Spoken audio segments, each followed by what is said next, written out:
Après le salut, nous grandissons en Christ, en nous nourrissant de la parole de Dieu.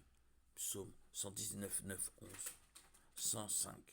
2 Timothée 3, 16, 17. 1 Pierre 2, 2. Tous les passages font référence au fait de prendre le texte de la Bible au pied de la lettre et d'appliquer ses principes. Le salut et la sanctification ne dépendent pas de la recherche de codes bibliques.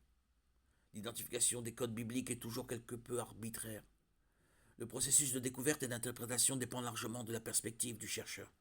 Cela est particulièrement vrai lorsque les codes bibliques sont considérés comme prophétiques. Il est vrai que la Bible est un livre complexe. Est-il plus complexe que nous l'imaginons? Oui, certainement. Est-il possible que Dieu ait intégré des messages cachés dans le texte original de l'Écriture? Oui, de toute évidence. Il est possible que des codes bibliques existent. Mais encore une fois, une simple lecture de la Bible parle d'elle-même. Un enfant peut la saisir, la comprendre, l'intégrer. Tout ce dont nous avons besoin de la Bible est obtenu par une étude directe de son texte, de Timothée 2,15, 3,16, 17.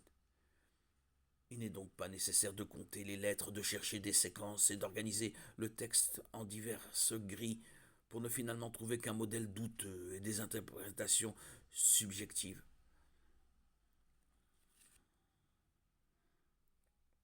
L'identification des codes bibliques est toujours quelque peu arbitraire.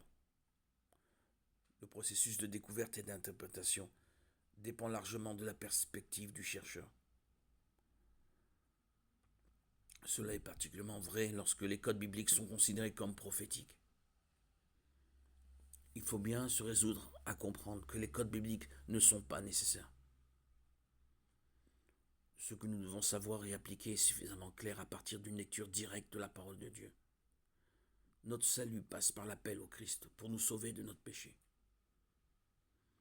Nous invoquons le Christ lorsque nous passons notre foi en lui. La foi est le résultat de l'écoute de la parole de Dieu.